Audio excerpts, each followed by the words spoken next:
Pat, a lot of questions about throwing the football last week. Any issues you're seeing there? Yeah, we didn't have that many passing yards. I'm not exactly sure why that was. I just kind of worry about my job and the five guys up front, and let JT and coach, they'll handle that. So as long as we protect, then they'll handle the rest. Pat, Wisconsin's a team that's really built to stop the run. As an offensive lineman, do you like that type of game that is going to be pretty much won or lost in the trenches? Yeah, those games are always fun, and just kind of like it was last week. And it was a Big Ten football game where there's big physical guys inside, good linebackers, and it's going to come down to if we can run the ball, if we can protect, if we can stop the run. So yeah, those are always fun games to play in. What problems do the defensive line bring up to you guys? Who? Their defensive line. What problems?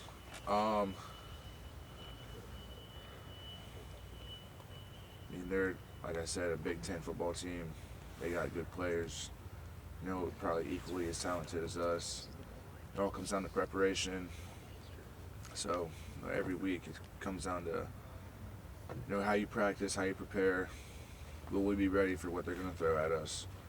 So they run a few different defensive fronts. So just knowing when they're going to run those fronts and be ready to execute when they give us different looks. Can't be many guys who played up there at night from 12. I don't. You worried about that? I mean, as young as this team is. No, I think we did a fine job going to Oklahoma and competing there, and that was a crazy environment. I'm sure it's going to be very similar to that. So we kind of got one under our belt, kind of know what to expect on the road at night. So it'll be another test for us. So it'll be fun. Have you heard stories about the place or just Camp Randall? I heard it's nuts.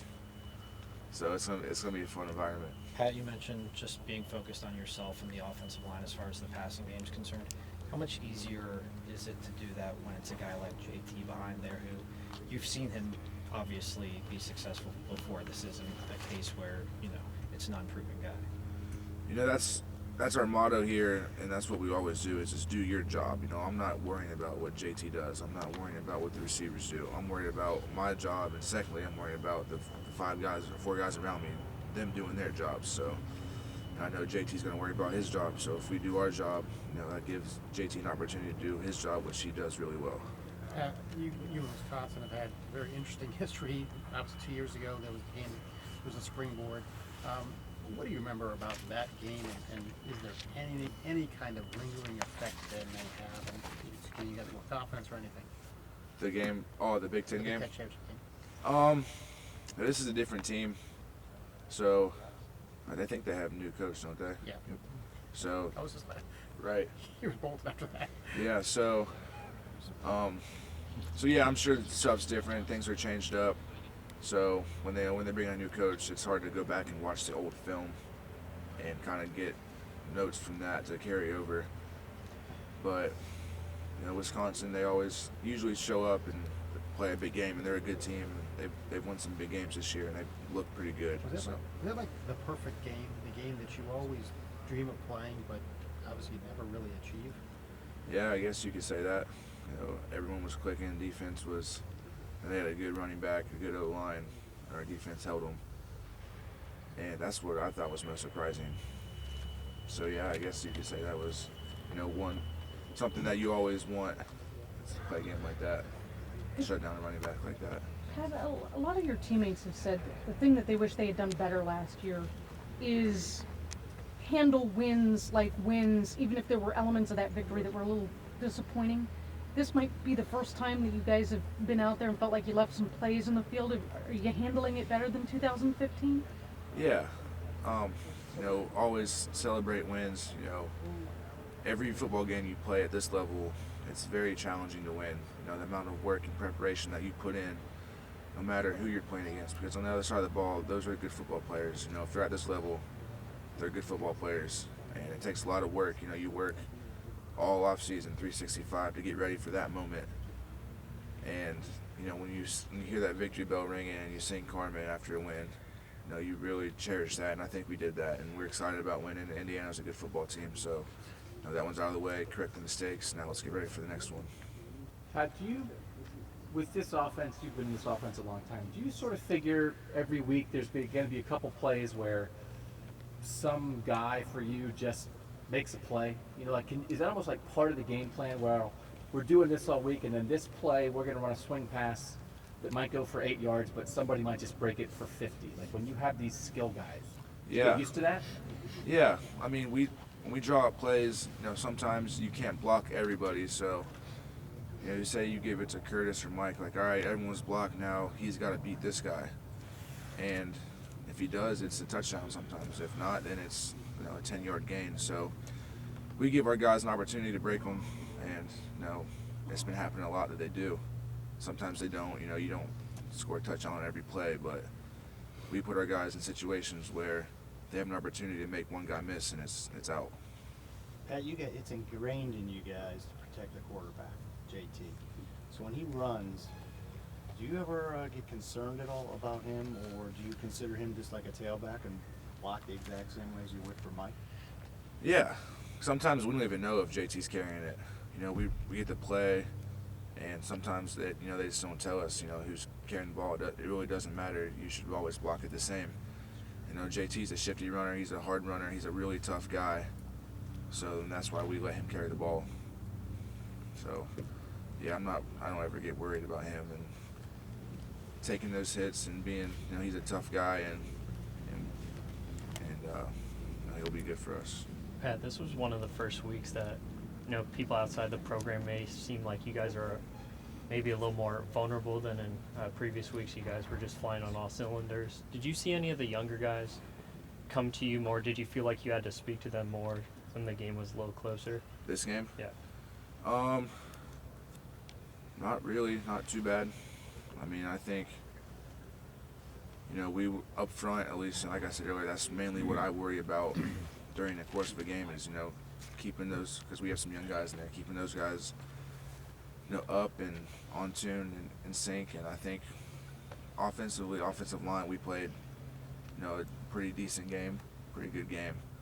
So, but I didn't, JT made a mistake, and that's okay. People make mistakes, and he's not a guy that you need to go up to and, say, hey, man, it's going to be okay, because he knows that. He knows how to respond after something goes wrong, because that's how we're trained here, and he's one of the best at doing that. Do you think a game like Indiana may have been a little more important just before this game against Wisconsin, maybe bring it a little bit back down to earth to realize what you guys have to do to correct before the Wisconsin game? I mean, it was a good win, and it was good to get a couple of different looks, and they were running some of the stuff that Wisconsin might run, like shifting from 4-down defense to an odd defense.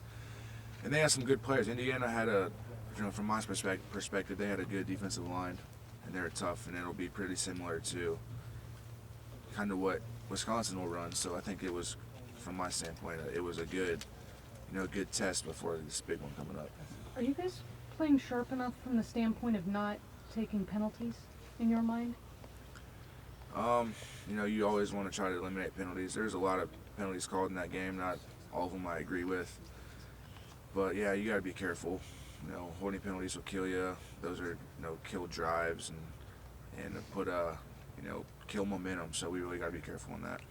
Pat, congratulations on the touchdown celebration. Looked like you and Weber got together for a good one, right? Yeah, we executed it good this time. It was.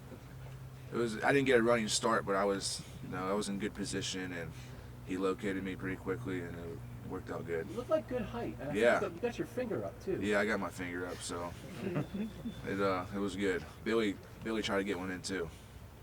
Yours was better. Mine was better. He didn't put much effort into Billy's. No. Hey, Pat, this might be kind of a weird question because I don't know if you even care about it, but who is the fastest player in the offensive line room? Isaiah. He's fast. Okay. Well, the reason I ask is because it just seems like on a couple of these long runs we've seen, Billy is like 15 yards or 20 yards downfield, and he seems like he gets there pretty quickly when he's pulling and getting ahead of a play. And I know you all want to get to the second level, and that's how you bust big runs and stuff, but is there something about the way Billy plays or his athletic ability that helps him get to that level quicker maybe than some interior offensive linemen you've seen? Billy's a freak athlete too. You don't see guys like Billy all the time who are as athletic and flexible and as strong as he is. And some of those plays that have hit are plays where he's pulling, so he's good at getting out in open space and cutting guys down and blocking the second level. And then, you know, it just so happens that that's a touchdown play. He's already out there and he's running downfield. But yeah, a lot of those big plays have been when he's pulling, and he's good at getting out there. He's sprung a couple of those big plays free. Jamarco seems like he grades a champion every week. What's he? I know he's a veteran guy, but he's still a first-year starter. What's enabled him to play so well this year so far? Jamarco's been ready to play. He was ready to play last year, so now it's a matter of timing, and his time is now. So, you know, when opportunity meets preparation, then you grade champion every week, like Jamarco does. So, you know, we rely on him a lot for leadership. You know, even though he's a first-year starter, he's a leader, and he's playing very well right now. And you know, like I said, it's just he was ready. He's been ready to play, and now it's his time, and he's taking advantage of it. And Michael Jordan, what are you seeing out of him? Is he getting better each week? Is he starting to plateau? Just what do you see? Yeah, he's still getting better. He's still trying to learn how to communicate effectively, which is tough. But yeah, he's getting better each week. He's a kid goes hard in practice, plays hard on the field. You know, good guy. He's a smart kid, so he's getting better each week, and we need that. Matt, Mike have you Weber watched much says he's video earned honorary slob on, status. What's that? Mike Weber says he's earned honorary slob status. Is this? Mike Jordan? No, Weber. Mike Weber Oh, says Mike he's Weber? earned honorary slob status. No. He doesn't have the authority to say that. So I'd say that's Billy and myself. That's our call. So, no, not yet. What are the You're fact checking requirements? that as mostly false. Right. What does he need to show? What are the requirements for getting that? What are the requirements? Is it a blocking thing or is it a? That's a kind of an in-house thing. So, can't let you guys know, but I'll let you know, or Billy will when he's a Couple more slob. questions. Pat, do you think that having a little bit of a struggle against Indiana will, in the long run, benefit you guys? I mean, we usually want to go in and just dominate everybody, but I think it could help, you know, when we face adversity when, you know, things aren't going our way, when we really need to put a drive together, when you know, we're backed up and we need to get out of our own territory and get some yards. Yeah, I think that helped in that standpoint, but we don't want to do that. We don't want to have to be, you know, trailing by 7 points against Indiana. We want to, you know, be playing good. That's why we work so hard, so we don't do that. But yeah, I think it was good to, you know, get that experience to responding to events like that. Pat, you played in plenty of Last road question. games. What's the most fun aspect of road games? Everyone hates you, and everyone's yelling at you and saying stuff to you, and it's pretty much everybody against us. And it's, you know, we don't take everybody on road games. I think we take like 70 guys, and those are the real guys that, you know, are playing, that have put in the work, that are, you know, the elite players. So it's kind of like, you know, your little army versus everybody in enemy territory, and you know, and we're all we got versus everybody else. So it's more fun to be hated than loved? No, I like playing here too. It's just, you know, something about it. Just, you know, it's like you're out to prove someone wrong when everyone's against you. That's pretty fun. And you got Penn State next week. That one's crazy too. What's your reaction to both of those teams going to have off weeks before you guys play them on the road at night? Did you know that? Both Yeah, Wisconsin and Penn State. it's okay though. I mean, I'm not worried about it. Can you tell a team is coming off an off week when you play them? And is there any indicator? Are they fresher? Do you usually see something different? You might see something different, but I think, you know, like freshness-wise or conditioning, no, not really. But they might have, you know, dial up a trick play or a defense you haven't seen yet. But, you know, we prepare for that too. I'm sure we had, you know, some people looking at Wisconsin's film last week. Probably not like Coach Meyer, but maybe like a GA or something. Getting ready for them. All right. Thanks, everybody. Thanks, Pat. Thanks, Pat. Thank you. Yep.